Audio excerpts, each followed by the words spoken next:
bisa melihat Tuhan masa ayin ini Tuhan, mengenal, mengerti, melihat, mendengar Engkau dengan benar.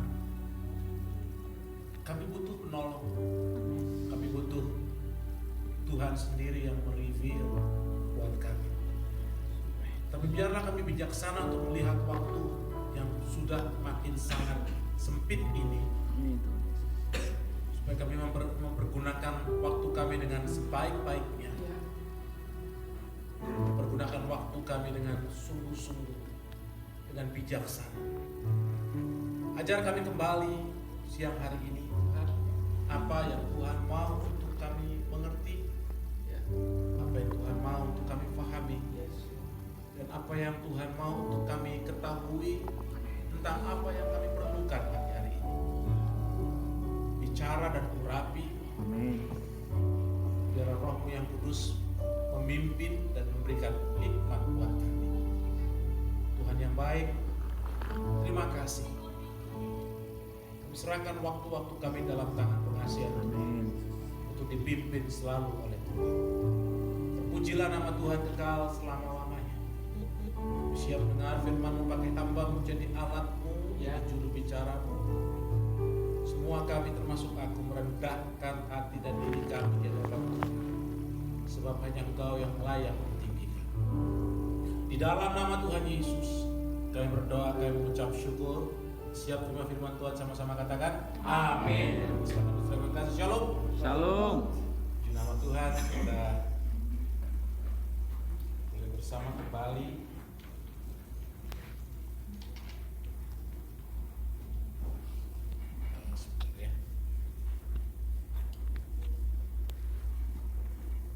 Baik, saudara yang kasih dalam Tuhan Yesus Kristus, kita mengucap syukur bahwa kita masih terus boleh diberi kesempatan di waktu-waktu yang seperti ini untuk terus belajar, mendengar, menggali apa yang Tuhan mau untuk kita mengerti. Saya percaya bahwa di waktu-waktu ini adalah waktu-waktu yang sangat krusial, dalam arti waktu yang sangat perlu kita lihat dengan bijaksana, supaya kita jangan membiarkan waktu-waktu ini berlalu dengan begitu saja tanpa mengerti apa yang sedang Tuhan mau untuk kita kerjakan. Saudara yang kasih dalam Tuhan Yesus Kristus, saya percaya satu hal, bahwa Tuhan sedang akan melakukan satu pekerjaan yang besar di akhir zaman ini, di hari-hari ke depan ini. Dan untuk melakukan itu, Tuhan tidak pernah mengerjakannya sendirian. Bukan karena Dia tidak sanggup, tapi karena bukan itu cara kerja Dia. Yang saya mengerti bahwa Tuhan menjadikan, tadi terus kita nyanyi sama-sama, kita sudah dipilih, kita adalah umatnya. Dan jangan lupa bahwa Tuhan juga sudah mengatakan bahwa saudara dan saya adalah ambasadornya Tuhan. Katakanlah wakil pemerintahan Tuhan di dunia ini. Jangan lupa Tuhan juga mengatakan kepada kita agent of reconciliation. Dengan demikian kita harus mengerti, kita harus tolong kata tutup satu. Saya silau dari sini. Ya, baik. Dengan demikian kita harus mengerti di posisi mana sebetulnya Tuhan sedang menetapkan, sedang meletakkan saudara dan saya. Mari kita keluar dari konsep. Mari kita keluar dari cara berpikir. Mari kita keluar dari pengertian yang begitu sempit, yang hanya mengatakan, yang hanya memikirkan bahwa saya diselamatkan oleh Tuhan, saya ditebus Tuhan dengan darahnya yang kudus untuk supaya saya masuk surga. Simple, tapi menurut saya kurang bijaksana. Simple, tapi kalau boleh maaf kalau kata-kata saya kasar, simple tapi bodoh. Dengan berpikir bahwa saudara dan saya diselamatkan Tuhan, kita menerima Yesus Kristus sebagai Tuhan dan Juru Selamat, supaya kemudian masuk surga. Seolah-olah nggak ada perjalanannya. Kalau kita hanya berpikir seperti itu, kita akan memiliki kecenderungan melakukan segala sesuatu dengan seenak kita sendiri. Kita nggak perlu pusing dengan hal-hal seperti ini, nggak perlu pusing belajar lebih lagi, mengenal Tuhan lebih lagi. Buat apa? Karena orang punya konsep kalau sudah terima Yesus, sudah datang ke gereja, terima Yesus, dibaptis, itu artinya saya akan masuk surga. Sempit tapi bodoh. Mari kita bijaksana bahwa tidak semudah itu. Menurut saya, itu cara kerja atau tipuan setan yang dilemparkan kepada anak-anak Tuhan, supaya anak-anak Tuhan rileks dan santai menjalani kehidupan kekristenannya. Kalau saudara dan saya baca dengan cermat Alkitab yang begitu tebal, yang dikatakan padahal masih banyak lagi yang Tuhan mau katakan, harusnya kita mengerti bahwa ada banyak hal yang harus saudara dan saya kerjakan di hari-hari ini. Saya banyak mendengar, walaupun nggak semuanya hamba Tuhan berani mengatakan itu.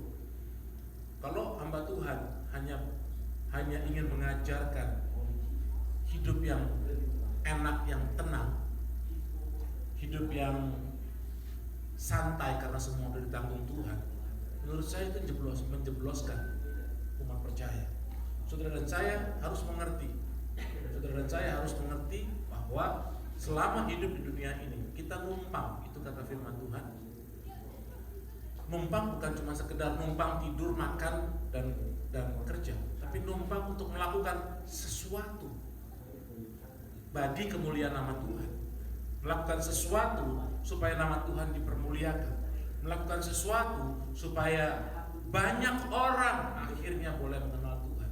Kalau saudara cermat menyanyikan lagu tadi, membaca firman-Nya tentu, 1 Petrus 2 ayat 9, kita dipilih dari segala bangsa. Emang dipilih buat apa? Kalau kita bijaksana memperhatikannya, tentu kita bersyukur, sangat bersyukur kita dipilih. Tapi untuk apa sebetulnya? Untuk sesuatu yang Tuhan mau titipkan untuk dilakukan dan dikerjakan oleh saudara dan saya. Nah saudara, di hari-hari ini saya melihat hal itu sangat krusial untuk dimengerti, supaya saudara dan saya tidak terjatuh kepada akhirnya jatuh kepada satu kondisi yang tidak dapat diubah lagi. Yang tidak dapat diubah lagi dalam arti menyesal yang tidak ada gunanya. Lebih baik kita bijaksana untuk melihat dan mengetahui apa yang Tuhan mau untuk kita kerjakan di hari-hari ini. Tapi itu pun sebelum semuanya itu, ini yang Tuhan taruh dalam hati saya untuk kita pelajari sama-sama. Sebelum kita masuk lebih dalam di masa 5779 ini dan masuk ke 80, masa yang menurut saya 8 kan permulaan, satu start yang jangan dianggap start yang, maaf saya mesti bilang, start yang menyenangkan, tapi justru start yang berat. Saya nggak bisa definisikan dulu karena memang belum saya dapat, belum bisa nyatakan dulu apa maksudnya start yang berat itu yang saya mengerti. Tapi sesuatu yang tidak mudah, yang menurut saya kalau masa itu datang, kalau waktu itu datang, you really hope bahwa masa yang di belakang saudara pergunakan dengan bijaksana. Ngerti maksud saya? Waktu masa itu datang, saudara akan betul-betul berharap bahwa I wish I did the right thing di belakang. Sebab nggak bisa mundur lagi dan nggak bisa ulang lagi. Ngerti maksud saya? Dan oleh karena itu biarlah waktu yang sudah makin sempit ini kita pakai dengan bijaksana, sehingga kita nggak bilang I wish lagi. I thank God bahwa saya memulai 80 dengan persiapan dan dengan bekal yang cukup untuk masuk ke depan lebih lagi. Itu termasuk saya. Karena kalau udah nyesel nggak ada gunanya lagi. Can you imagine, waktu saya pernah share di sini, bagaimana seorang hamba Tuhan yang mengusir setan demi nama Yesus, mengadakan mujizat, tapi itu Tuhan bilang nggak kenal. Kita nggak lihat lagi, diskusi lebih lagi. Mungkin dia tanya, why do you say you don't know me? Dan kalau Tuhan kasih tahu penjelasannya, dia pasti akan jawab, I wish. Saya harap, coba aja. Kalau saya harap nggak cocok, coba aja saya pergunakan waktu yang belakang dengan pengertian yang benar. Nah, saudara, jangan sampai satu orang pun, khususnya Jovian, termasuk saya, kita semua, masuk di area, di satu masa di mana kita menyesal tidak mempergunakan waktu dengan bijaksana. Saudara berkasih, tapi ini yang sangat penting. Dengan dari apa yang Tuhan mau kasih tahu kepada kita tentang sesuatu yang perlu kita mengerti dengan sungguh-sungguh, supaya perjalanan saudara dan saya benar-benar ada dalam path, ada dalam kapasitas dan dalam apa yang memang Tuhan rancangkan buat kita. Dan mari kita buka sama-sama dari Yohanes pasal yang ke-16. Apa yang Tuhan taruh dalam hati saya dan akan saya sampaikan saat ini adalah peran Roh Kudus.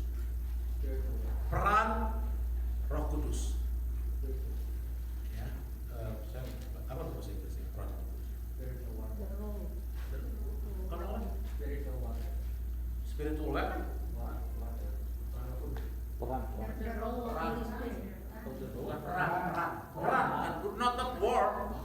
Oh, bukan perang. Peran. Makanya saya lanjutkan bahasa Inggrisnya apa? The role, ya, bisa the work of the Holy Spirit. The work, ya. Supaya nggak salah nangkep, saya tadi tiba-tiba saya perang. Not war, perang itu perang. So this is the role or the work of the Holy Spirit. Okay? Kita buka dan kita baca bersama-sama Yohanes pasal 16. Thank you.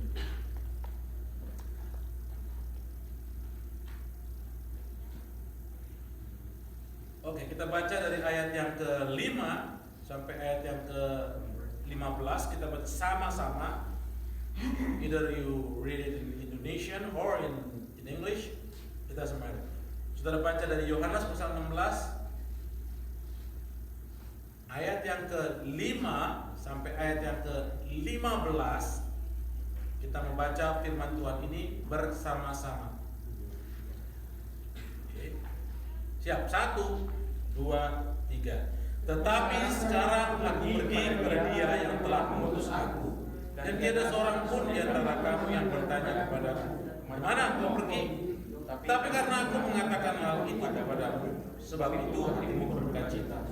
Namun benar yang kukatakan ini kepadamu adalah lebih berguna bagi kamu jika aku pergi. Sebab jikalau aku tidak pergi, penghibur itu tidak akan datang kepadamu. Tapi jikalau aku pergi, aku akan mengutus Dia kepadamu.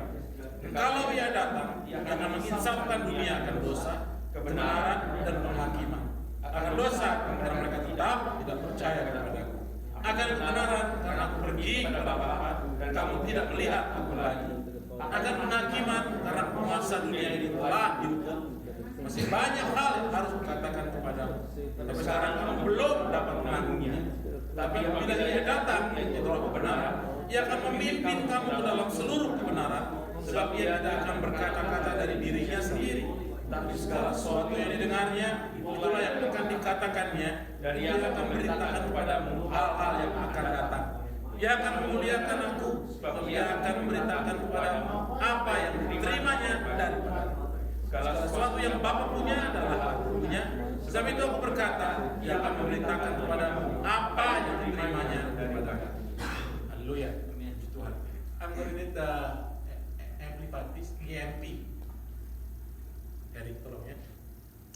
Oke, saudara, satu hari Tuhan berkata-kata kepada murid-muridnya, ya, bahwa aku mau pergi kepada Bapa, aku kembali kepada Bapa.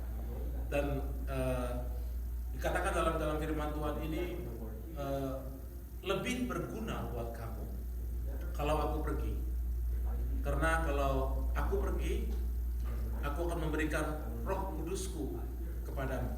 Saudara yang kasih, di dalam statement Tuhan Yesus Kristus ini kelihatan cukup jelas bagaimana Yesus sedang mengatakan bahwa my part is done, has done. Part saya, bagian saya selesai. Part terbesar, part paling penting, part yang memang Bapa di sorga tetapkan untuk diselesaikan oleh Tuhan. Partnya Yesus. Tetapi part itu sebetulnya tidak seluruhnya sudah selesai. Harus ada yang meneruskannya. Oke. Dan dia katakan, aku pergi lebih perlu kalau aku pergi, lebih baik buat kamu kalau aku pergi, karena dengan demikian aku akan memberikan Roh Kudusku kepadamu. Setelah Yesus waktu Yesus mengatakan dia pergi, dia akan duduk sebelah kanan Allah Bapa. Dia mau memberikan Roh Kudus buat kepada murid-muridnya untuk melanjutkan apa yang Tuhan Yesus sudah kerjakan di dunia ini. Kalau saudara simak baik-baik ayat yang agak terakhir tadi, Yesus mengatakan bahwa Roh Kudus hanya akan melakukan satu hal. Dia akan mengatakan apa yang aku katakan. Ini kesimpulan kita ya, kesimpulan saya. Baca aja nanti di rumah. Kalau saudara itu di rumah lagi atau kapan nanti. Dia hanya akan membawa segala sesuatu. Roh Kudus hanya akan menggiring atau mendraw kehidupan seseorang kepada Yesus. Oke. Jadi sebetulnya Yesus sudah selesai, tapi inilah waktunya, saatnya di mana Roh Kudus bekerja supaya orang-orang yang sudah menerima keselamatan itu, atau tadi sudah dikatakan menerima justification, menerima pembenaran, diteruskan dengan sanctification, melakukan apa yang Yesus ajarkan, berikan, perintahkan untuk dilakukan. Dan untuk itu ternyata perlu Roh Kudus. Dan untuk melakukan itu, untuk menjalani sanctification, diperlukan Roh Kudus. So, dari sisi ini kita mengerti bahwa secara fisikal Tuhan sudah menyelesaikannya, dan secara spiritual dia diteruskan pekerjaannya oleh Roh Kudus depan ini. Nah, saudara yang kasih dalam Tuhan Yesus Kristus, you get it? Okay, please show it to us. Di dalam saya perlu membacakan dari Amplified Bible ini untuk mengerti beberapa hal yang sangat penting untuk diketahui, betapa saudara dan saya sangat memerlukan Roh Kudus. Tolong mengerti, pada waktu saudara dan saya menerima Yesus Kristus, mengatakan dengan mulut, percaya dengan hati, yang percaya Yesus sebagai Tuhan dan Juru Selamat, Roh Kudus masuk dalam kehidupan saudara dan saya. Okay, karena kita mengundang dia masuk, mengundang Tuhan masuk dalam hidup kita, dan Roh Kudus masuk. Tetapi di dalam hal yang akan kita bahas ini, saya melihat satu penekanan bahwa di dalam hal ini Tuhan menginginkan, bukan saudara dan saya hanya menerima Roh Kudus, tapi Tuhan menginginkan supaya saudara dan saya membiarkan, melepaskan, membebaskan Roh Kudus bekerja dalam kehidupan saudara dan saya. Kenapa? Karena waktu saudara dan saya membiarkan Roh Kudus bekerja, ada hal-hal yang sangat penting yang akan dia ungkapkan. Kalau saya katakan convict dalam kehidupan saudara dan saya, memberikan conviction dalam kehidupan kita. Nah, saudara, saya perlu baca dari Amplified beberapa ayat yang kita akan pelajari sebentar ini tentang apa yang dikatakan oleh Tuhan Yesus Kristus kepada murid-muridnya. Verse 8. Okay. And he, the Holy Spirit,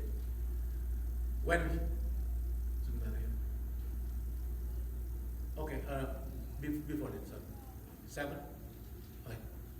But I tell you the truth, it is to your advantage that I go away. For if I do not go away, the helper. Dan di Alkitab ini, di Amplified menjelaskan, helper ini siapa? Comforter. yang menghibur, advocate yang membela, intercessor yang bersyafaat, counselor yang mengcounsel, yang menasehati, strengthener yang menguatkan, standby yang selalu ada bersama dengan saudara dan saya. Itu Roh Kudus. Kalau dari bahasa Indonesianya kita akan cuma ketemu satu kata, helper, penghibur, atau dikatakan penghibur ya, helper lebih kepada penolong. Tapi di sini Amplified mencoba menjelaskan peran yang begitu role yang begitu luar biasa, the work yang begitu luar biasa yang diberikan oleh Roh Kudus. Kalau aku nggak pergi, He will not come to you. But if I go, I will send Him, the Holy Spirit, to you to be in close fellowship with you. Teruskan. And He, when He comes, will convict the world about what? The guilt of sin and the need for a savior, yang pertama. And about, yang kedua, righteousness, yang ketiga, and about judgment.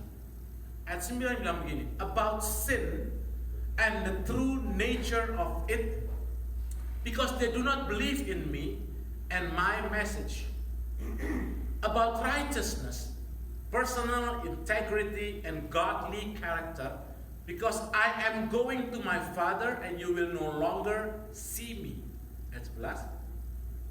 About judgment, the certainty of it, dengan pasti akan ada itu, because the ruler of this world, Satan, has been judged and condemned.